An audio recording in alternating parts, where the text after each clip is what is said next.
Just to give you analysis more on the club that was shot up in Orlando, Florida, some more analysis in the depth, prognosis of what went on down there.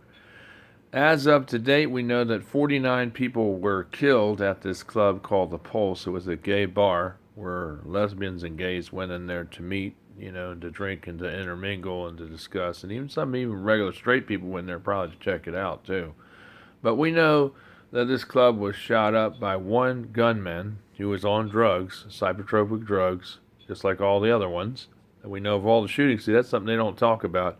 You notice how each time there's a shooting, Obama's trying to push his agenda, trying to remove guns out of all people's hands.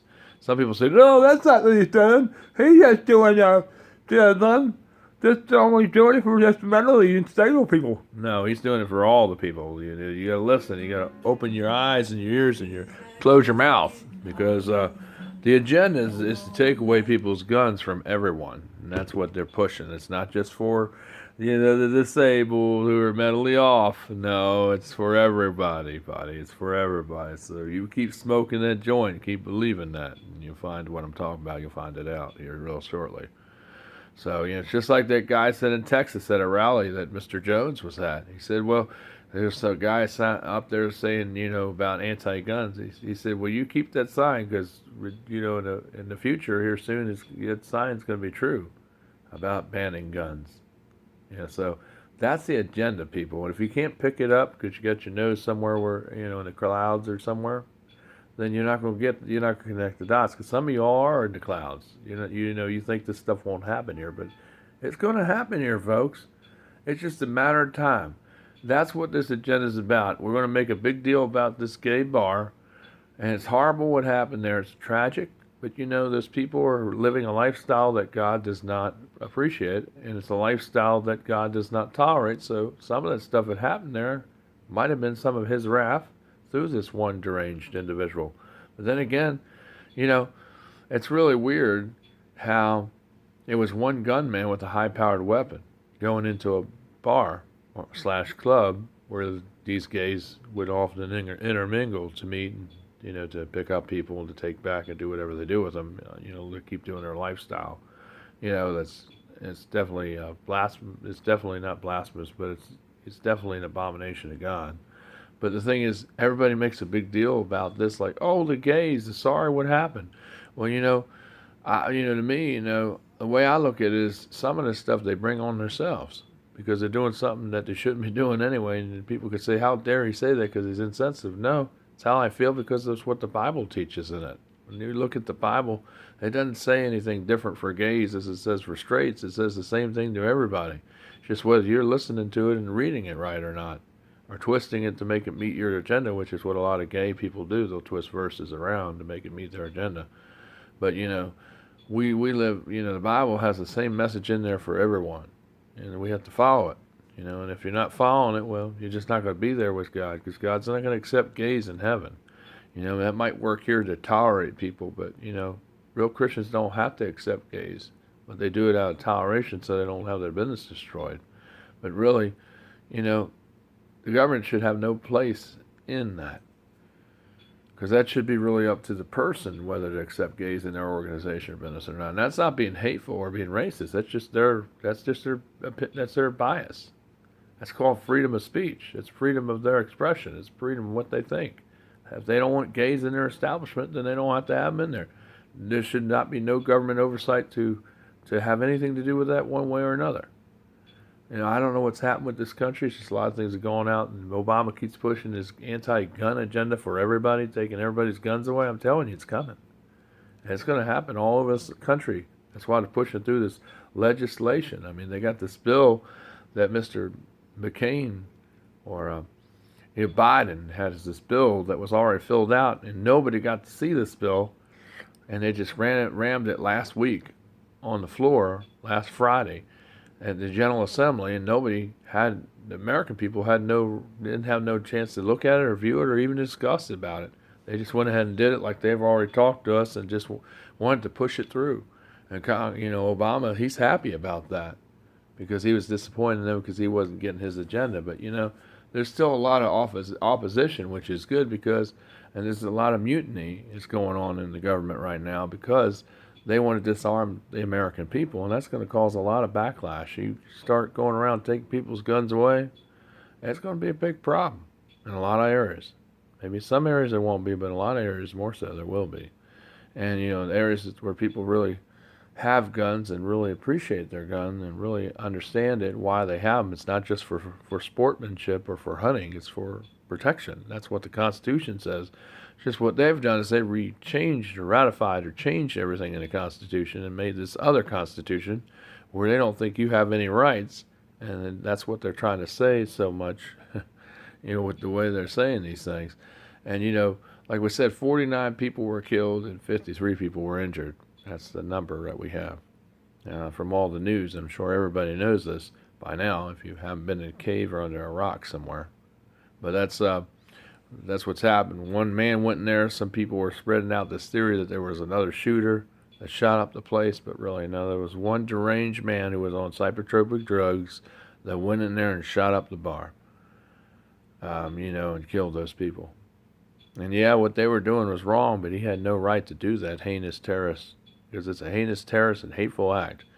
But the thing is, he was put up to it because he was a man that was probably contacted by someone in the government that was of a bad side that put him up to it and gave him the drugs and gave him all the stuff that he needed to in order to carry it out, just like all these other patsies that have went and shot up schools that did the same thing, finding out later on after the fact that's what happened.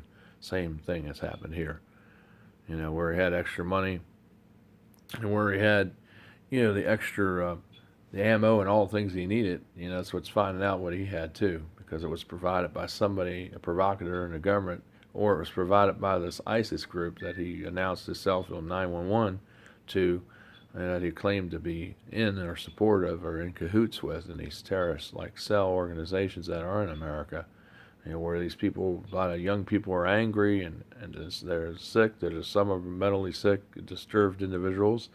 And some of them, and this guy, he was probably one of those because, he was really angry with the government, really angry with people, and really angry with the situation, like a lot of people are. But, some people choose to direct their anger in positive ways, where he decided to go up and shoot up a gay club or a / bar just so they could push their gun confiscating agenda, and that's exactly what this has done. If you look all over TV, they covered this thing more than they covered 9/11.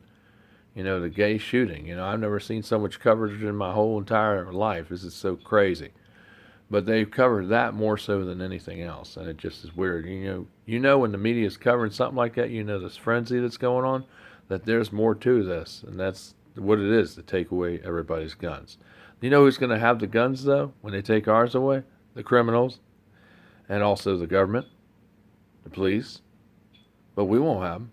So that means criminals can just come in your house and rape your children, rape your wife. And they can take everything they want and do whatever they want, because once they know that we're unarmed, that's exactly what's going to happen. Crime's going to just explode in this country everywhere. And once they take away the guns. And you don't think I'm right?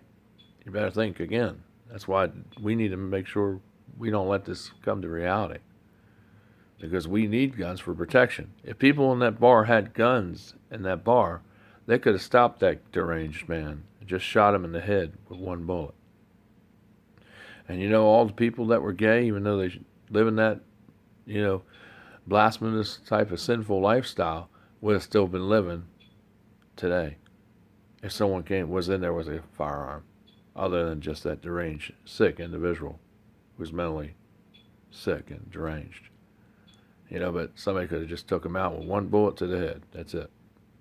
And that would have probably saved countless, those people would have still been alive today. Even though I don't like their lifestyle, they're still people.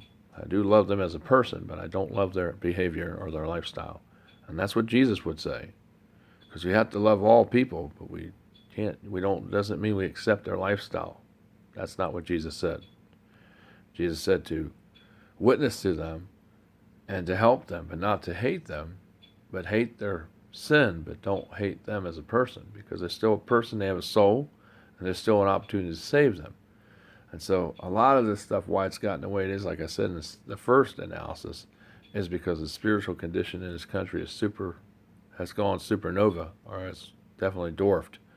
And a lot of people just don't really have God in their life actively. They just add him as an elective or add him as an extra option. When things don't go my way, I'm just going to go run to God. But when things are going my way, who cares about you, God? They have that kind of attitude, who cares? Or what can I get from God instead of God getting what he can get from you? It's like, what's in it for me, God, when they go to church today, when really it's the other way around. So God uses you basically on what he sees, on how you can be used. Well, that's how come a lot of people are so arrogant today. Some people are so closed-minded, they don't even realize what they're doing is wrong. They talk more but don't listen as much. And that's a lot of problem there too. That's what you call a you call people like that, to act like that, foolish people, because that's what they are. They're foolish people, and sometimes they're called sinister fools because they don't listen. They talk a lot like they know everything.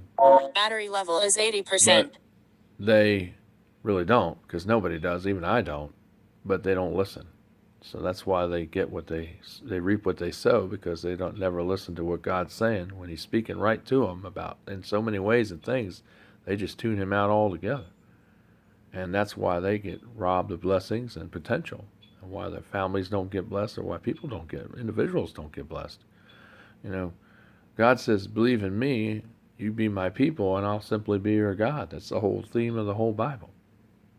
You follow Me, and I will take care of you. That's what He's saying. I'll provide you with the needs you need. He didn't say, like He's going to give you cars and palaces. However, you might get blessed with those things sometimes, because sometimes God blesses you in that way, and you can use that money, that blessing, to help others. But, sometimes people, when they're blessed, don't always do that. They use the money for themselves more so than for others. And then they wonder why the blessing, the money's all gone and their blessing's gone. Because they weren't good stewards of it when they had it, See, so a lot of people that have money aren't always truly happy. They may appear to be happy and may have a lot of gadgets and toys, but to show for it. But in the end, are they going to be in heaven? I don't know. Only God knows that answer, because He knows the heart, truly the heart. I don't know their heart. So I'm not going to prejudge them one way or the other, because I don't judge. I leave that up to God. That's what we all need to do. And that's what's happening here at this bar. People have made all kinds of statements about, the way they're living and all. They were living wrong, and they were doing something wrong. And then, some of this could be part of God's wrath, why that happened. It was hateful what that man did. It was terrorist. You could say it was terrorist because they went and innocently killed a bunch of people. Yeah, what they were doing was wrong, but that doesn't justify you go in and kill people. It's just like I don't like abortion clinics, but I'm not going to go in and shoot up an abortion clinic because I don't like the killing of babies. Even though I know it's wrong, God's going to have His day with those abortion clinics, with Planned Parenthood and all. But I'm not going to go in there and I'm not going to blow up a clinic, and I'm not going to shoot up one because I'm breaking the law. But I'm going to let God do His bidding in the end and get that all straight. That's what He does. That's not what I do. That's what He does. However, if somebody asks me about it, I'll tell them how I feel. They may not like it, but it's freedom of speech. But it's really the truth. When it all comes down right to the bare bones of it, what happened here is morally wrong, and it's the same with abortion clinics. They're wrong. We could go on and on about all kinds of things that are wrong all day long. But the thing is, that's what's wrong with this country. And that's why these people died. Because a lot of it is because of where people's morals and mindset is. It's not in the right spot. It's not with God, it's in the world. People, like I said, compartmentalize God instead of really add them to their life as a real change and lifestyle change. They just have them as a compartmentalized kind of fictitious kind of, being, or, some kind of figure. When they only go to them when all else fails, when they should always rely on God like I do every day. Even when things aren't failing, because God is who provides it all, no matter what. Whether it's good or bad times, He still provides. And miraculously, things get taken care of here. And, God is such an awesome God, and He really is. And you just got to tap into it. If you don't believe that, that's your problem, because you have little faith, or no faith at all. You have what's called an artificial faith, or a dead faith. There's a lot of people that have dead faith in the church today. That's why they wonder why their life is not rich or why things are not happening in their life the way they do. Because their faith is not real, it's dead. Just like a lot of churches out here are dead because they're not teaching the Bible, they're teaching something else other than the Bible. And that's why those churches have died a long time ago. I'm not saying all these churches have died, but you want to know why the problem would happen here at this bar slash club, why these bars went up in the first place. Because us as Christians didn't get off our muffins, off our butts, and do something about it. That's why all this stuff happened, and why it's continuing, and why there'll probably be more shootings, so they can bolster their gun grabbing agenda, confiscation agenda, where they'll take it away and disarm the American people. And you don't believe me? Well, you just keep smoking that joint, like I said earlier. You're going to find out, because that's what their agenda really is about. When you look at it, it's all laid out there in plain sight. So, that's what they want to do. That's what these officials are trying to do, really, but really hard, to just disarm you and me. I'm telling you. So, that's what happened. That's my analysis on it, part 2. And y'all have a nice day. It's Michael DeSilvis from New Hunter Church of Christ in the newsroom. Take care. Shalom. Hope this helps people. Please share this video. Bye. Young people